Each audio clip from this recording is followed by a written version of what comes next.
panibagong update, Kemcho.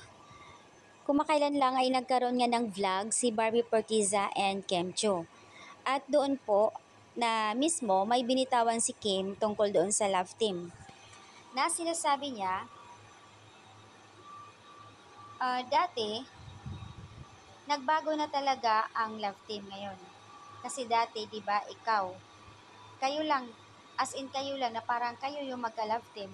Pero, ngayon, hindi pwede, umikot na talaga.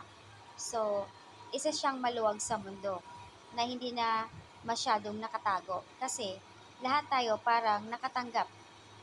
Kumbaga, tanggap na natin na pwedeng mag-prepare sa ibang tao.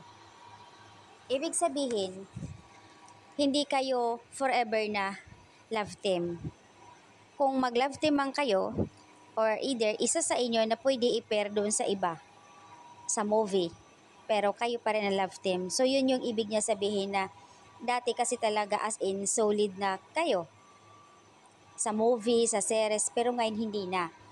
Kahapon sa revelasyon naman ni Paolo Avellino tungkol doon sa love team din, na nagkaroon talaga ng developan, lalo na araw-araw magkasama kayo, 8 hours, same person.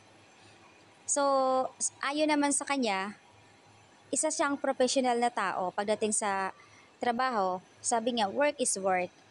Kumbaga, iba yung personal. Kung mayroon man, wag isama doon sa trabaho.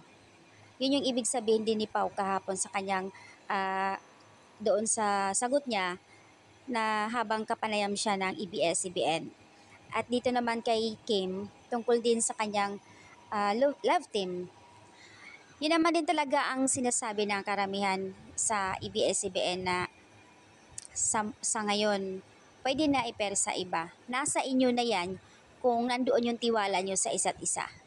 Kasi kahit kayo ang love team, kung i-pair naman halimbawa si Kim sa ibang actor, 'di ba, dapat ang trust na sa inyo na yan. Kasi nga, ang hirap magtiwala sa kanila, ayon doon na sa comment. Hindi maiwasan talaga na magkakaroon ng developan, lalo na may kissing scene. So yun yung parang nawawala yung trust nila bilang love team. Pero depende yan ha. Pero kadalasan nangyayari. Kaya nagkakaroon ng hiwalayan, nagkakaroon na hindi pagkakaunawaan hanggang sa nawala yung love team. So, yun. Maganda naman din yung paliwanag ni Kim dun sa vlog ni Barbie Portiza.